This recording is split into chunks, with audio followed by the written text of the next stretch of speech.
दरअसल thank you Manoj. दरअसल हम लोग जो कपड़े पहनते हैं, जिन कपड़ों का इस्तेमाल करते हैं, उसे बनाने वाली कंपनियां ज्यादा से ज्यादा भारत में आए, अब पूरी दुनिया में उनका डंका पिटे, इसके लिए सरकार ने खास तरीके से प्रोडक्शन लिंक्ड इंसेंटिव यानी पीएलआई स्कीम को मंजूरी दी है। और सरकार का दावा है कि इस स्कीम से करीब 7.5 लाख नए रोजगार पैदा होंगे और 19,000 करोड़ रुपए से ज्यादा का अतिरिक्त निवेश आएगा। आखिर ये सब कैसे होगा, आइए जानते हैं पीयूष गोयल जी से, जिनके ऊपर टेक्सटाइल मंत्रालय का प्रभाव भी है।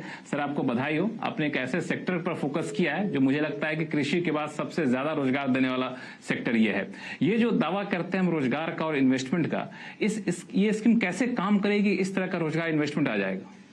माननीय प्रधानमंत्री नरेंद्र मोदी जी की कल्पना थी कि भारत ने विश्व स्तरीय कंपनियों को प्रोत्साहन देना चाहिए, यहाँ पे लगाने में मदद करनी चाहिए और भारत का जो भी सामान बने उसकी गुणवत्ता एकदम वर्ल्ड क्लास हो, उसका स्केल ऐसा हो कि उसकी बनाने की कीमत कॉम्पिटिटिव हो। और उसके तहत उन्होंने ये प्रोडक्शन लिंक्ड इंसेंटिव स्कीम की कल्पना की, जिसमें लगभग 13 क्षेत्रों में 2 लाख करोड़ रुपए दिए जाएंगे लोगों को जो नया निवेश करे और नया उत्पादन बनाए। उसमें टेक्सटाइल का लगभग 10,860 करोड़ रुपए इससे मंजूरी की गई कि विशेषकर टेक्निकल टेक्सटाइल्स और मैनमेड फाइबर्स भारत में ज्यादा बनते नहीं है। दुनिया में अगर देखें तो 2/3 जो व्यापार होता है वो मैनमेड फाइबर और टेक्निकल टेक्सटाइल्स पे होता है। डिफेंस में भी लगता है, इंफ्रास्ट्रक्चर में भी लगता है, स्वास्थ्य सेवाओं में भी लगता है, लेकिन भारत उसमें कभी ज्यादा जोर नहीं पकड़ पाया।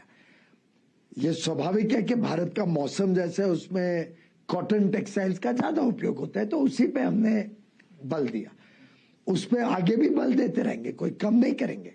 लेकिन विश्व की जो 2/3 व्यापार टेक्निकल टेक्सटाइल्स और मैनमेड फाइबर्स में उसमें भारत कैसे अपना शेयर बढ़ाए, उसके लिए ये स्कीम के माध्यम से हम जो भी कंपनी 100 करोड़ से अधिक या 300 करोड़ से अधिक निवेश करेगी भारत में मैनमेड फाइबर्स की चेन में, फैब्रिक भी बनाए, अपैरल भी बनाए या टेक्निकल टेक्सटाइल्स बनाए, उनके लिए हम ये सहायता देंगे।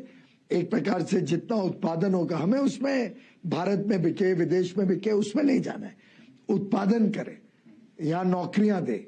और उसमें भी हम कोशिश करेंगे कि जो कंपनियां एस्पिरेशनल डिस्ट्रिक्ट्स, बैकवर्ड एरिया या टियर 3, टियर 4 टाउन्स, छोटे छोटे शहरों में जाए, उसको प्राथमिकता देंगे, जिससे नौकरियों का व्यापक फैलाव हो देश में। नए इलाके बिहार आए, उड़ीसा आए, तमिलनाडु, पंजाब, अलग अलग जगहों पे जो नए इलाकों को प्रोत्साहन देने की कोशिश की जा रही है। ये माननीय प्रधानमंत्री जी की सोच थी कि बड़े रूप में भारत का टेक्सटाइल क्षेत्र को पुश मिले, और आप देखेंगे कि उन्होंने कई सारे स्टेप्स लिए। ROSCTL को 2024 तक कर दिया, यानी जिसमें जो स्टेट लेवल टैक्सेस हैं वो वापस आ जाते हैं। रॉडटेप नए प्रोडक्ट्स पे ले आए। कुछ ही दिनों पहले तो ये सारी स्कीम, रॉडटेप हो, RSCP हो, ये सारी स्कीम इसके साथ चलती रहेगी। मान लिया कोई इस दोनों स्कीम का फायदा उठा रहा है, वो भी पीएलआई स्कीम का फायदा उठा सकता है, दोनों उठा सकते हैं। इसमें आपने एक और महत्वपूर्ण बात कही, वो ये कि ये छोटे शहरों में जो बैकवर्ड डिस्ट्रिक्ट है वहां पे जाते हैं तो उनको हम लोग प्राथमिकता देंगे। तो मेरा सवाल ये है कि जो हमने 10,000 करोड़ रुपए के आसपास का बजट रखा है, अगर आवेदन ज्यादा आ जाते हैं तो उनके सिलेक्शन प्रोसेस किस तरह से हम लोग ट्रांसपेरेंट रखेंगे, और क्या उसमें ऐसे लोगों को प्राथमिकता देंगे जो बैकवर्ड डिस्ट्रिक्ट में टियर 2, टियर 3 सिटीज में जा रहे हैं? जी, उसमें हमने एक मैट्रिक्स बनाया जो गाइडलाइंस में अब बाहर आएगा जब गाइडलाइंस इशू होंगी।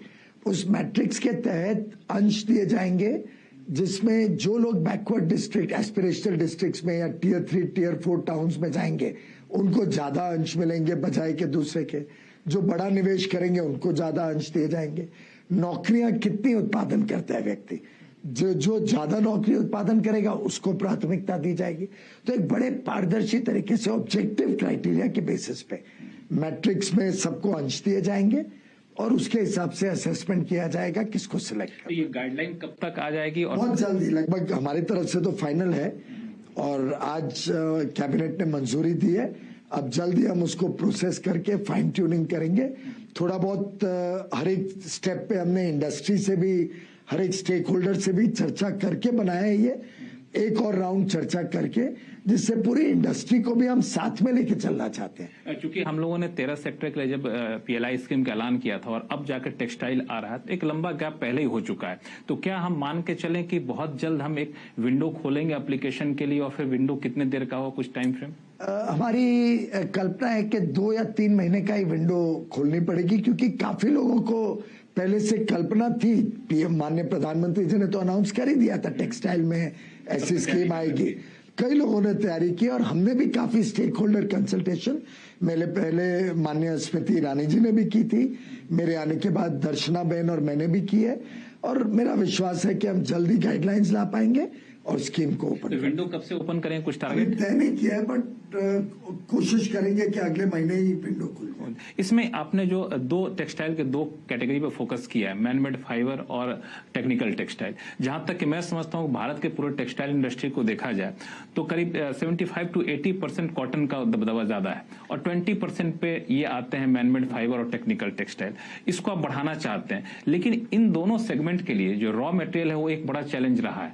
इतने बड़े पैमाने पर इन्वेस्टमेंट लेकर के आएंगे तो वो कच्चा माल उनके लिए उपलब्ध कराना कितनी बड़ी चुनौती होगी?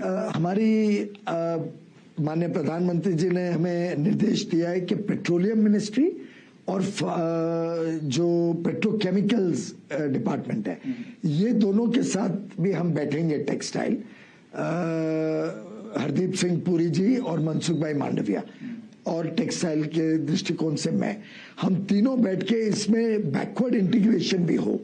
और आज पूरे विश्व में सबको ध्यान है कि भारत एक बहुत तेजी से उभरती हुई अर्थशक्ति है, तो लोग आना भी चाहते हैं, पेट्रोकेमिकल्स में इन्वेस्ट भी करना चाहते हैं। तो हम मिलके कोशिश करेंगे कि पूरी वैल्यू चेन कैप्चर की जाए, और खासतौर पे इस स्कीम में हमने फैब्रिक पे भी बल इसलिए दिया है क्योंकि पूरी वैल्यू चेन में फैब्रिक एक ऐसा आइटम है जो आज भी विदेश से भारत आता है, तो उसको भी हम चाहते हैं कि यहाँ पे ही बने, प्रोसेसिंग ज्यादा हो, यहाँ पे जो सामान बनता है, और गारमेंट बन के एक फिनिश प्रोडक्ट, जो माननीय प्रधानमंत्री जी की कल्पना है फार्म टू फैशन, उसको साकार रूप दे, पूरी चेन को हमें भारत में ला। तो इसमें जो रॉ मटेरियल की बात मैंने कही, पेट्रोकेमिकल कंपनियां बनाती तो हैं, लेकिन उनको एक्सपोर्ट करना ज्यादा प्रॉफिटेबल लगता है। अब चूंकि हम भारत में इतना बड़ा बाजार खोल रहे हैं, तो उनको डोमेस्टिक इंडस्ट्री को माल सप्लाई करे, तो उनको किसी भी तरह के इंसेंटिवाइज करने का कोई प्लान? मुझे लगता है मार्केट अपने आप में एक बहुत बड़ी इंसेंटिव होती है। जब वो देखेंगे कि भारत में मार्केट है, तो स्वाभाविक रूप से वो भी अपनी कैपेसिटी एक्सपैंड करेंगे, तो और निवेश होगा और नौकरियां बनेंगी देश में। तो ये पीएलआई स्कीम की वास्तव में खूबी यही है कि स्कीम होती है एक सेट ऑफ प्रोडक्ट्स के लिए, पर उसके साथ बैकवर्ड फॉरवर्ड लिंकेजेस होती हैं, उसके साथ जो इकोसिस्टम क्रिएट होता है, टेस्टिंग फैसिलिटी, वैसे देखो तो ढाबे लगते हैं, होटल आते हैं, टैक्सियां चलती हैं, रियल एस्टेट को पुश मिलता है, उतने मकान लगते हैं, फैक्ट्री खड़ी होती है, इंफ्रास्ट्रक्चर को पुश मिलता है कि रेलगाड़ी की डिमांड बढ़ती है, कंटेनर की डिमांड बढ़ती है, सड़क पे वाहन की डिमांड, ट्रक्स की डिमांड बढ़ती है। तो वास्तव में ये स्कीम का लाभ यह है कि जब 1 रुपया खर्च होता है तो उस सेक्टर को तो लाभ है ही, पर इर्द गिर्द भी बहुत बड़ा इसका एक इकोसिस्टम खड़ा। एक सवाल मेरा होगा इसी सेक्टर से जुड़ा हुआ, पीएलआई से अप्रत्यक्ष तौर पर कह सकते हैं जुड़ा हुआ, वो है एक्सपोर्ट। टेक्सटाइल एक्सपोर्ट में क्या है कि वियतनाम, बांग्लादेश जैसे देश जो है वो हम लोग से टक्कर ले लेते हैं, हम लोग कई बार आगे निकल जाते हैं। एक्सपोर्ट में हमने कई बार चैलेंज भी देखा। तो आपको लगता है कि इस स्कीम के बाद हमारी कंपनियां, घरेलू कंपनियां एक्सपोर्ट में ज्यादा कॉम्पिटिटिव हो पाएंगी? स्वाभाविक रूप से इससे एक बल तो मिलेगा ही, लेकिन ये भी है कि अगर आप गहराई से देखें तो बांग्लादेश क्यों इतना आगे जा पाया, उसके प्रमुखतः 2 कारण थे। एक तो वो जब कोटा रेजीम पहले चलता था, तो उस कोटा रेजीम के टाइम पे हमारे को जो कोटा था वो एग्जॉस्ट हो जाता था, तो उसके लिए कई लोगों ने बांग्लादेश में जाके फैक्ट्री शुरू की, तो वो इस लाइन में घुस गया। आज भी वो लीस्ट डेवलप्ड कंट्री एलडीसी होने के कारण उसके एक्सपोर्ट्स जो यूरोप में, यूके में जाते हैं, वो 0 ड्यूटी पे जाते हैं, भारत के प्रोडक्ट पे ड्यूटी लगती है। उसके लिए माननीय प्रधानमंत्री जी ने यूके के साथ और यूरोपियन यूनियन दोनों के नेताओं के साथ बातचीत करके उसके एफटीए के बारे में भी चर्चा शुरू करवा दी है। सोमवार को भी मैं जा रहा हूं, हमारी बैठक है एफटीए की नेगोशिएशंस को और आगे तेज गति देने के लिए। यूरोपियन यूनियन की अनाउंसमेंट तो पोर्चुगल में जब यूरोपियन यूनियन की बैठक हुई थी उसमें माननीय प्रधानमंत्री जी ने भी वर्चुअली पार्टिसिपेट किया। वो ऑलरेडी अनाउंस हो चुका है कि हम एफटीए की चर्चा शुरू करें। तो हम अलग अलग तरीकों से भारत के एक्सपोर्ट को कम्पिटिटिव बनाने का काम एफटीए को लेकर मेरा एक सवाल यह है कि घरेलू कंपनियां कई बार एफटीए को लेकर सशंकित रहती हैं कि एफटीए में ऐसा नहीं सिर्फ हम ही भेज रहे हैं, वो भी हमें भेज रहे हैं, तो ऐसे में घरेलू कंपनियों को नुकसान ना हो। इन आशंकाओं को कैसे सुरक्षित करेंगे, दूर करेंगे? आपको ध्यान होगा कि जब आरसेप की भी डिस्कशन थी तो माननीय प्रधानमंत्री जी का हमें स्पष्ट निर्देश था कि आप पहले भारत की कंपनियों से चर्चा करके समझ लो किसको नुकसान होता है, किसको फायदा होता है, और एक बैलेंस्ड आउटकम, रेसिप्रोकल आउटकम के दोनों को लाभ हो। आखिर एक तरफा तो नहीं हो सकता, हम चाहें कि उनकी मार्केट में हमारा माल जाए और भारत में कुछ भी ना आए, लेकिन ऐसी कई चीजें होती हैं, टेक्नोलॉजी से रिलेटेड होती हैं, कई चीजें हैं जहां भारत में नहीं बनती है या भारत में कॉम्पिटिटिव प्राइस पे नहीं बन सकती है, उस गुणवत्ता वाली नहीं बन। तो हर देश के कुछ ना कुछ एक खूबी होती है, टेक्सटाइल है, लेदर गुड्स है, हमारी डेयरी है, ये भारत की एक शान है जिसका कॉम्पिटिटिवनेस विश्व स्तरीय हमारी सुनिश्चित है, हमारी क्वालिटी वर्ल्ड क्लास है। तो इसमें हमें मार्केट चाहिए। हो सकता है कि कुछ ऐसी इक्विपमेंट हो जो भारत में नहीं बनती हो, जिसमें हम चाहते हैं कि विदेश से आए और हमारे को और सशक्त बनाए।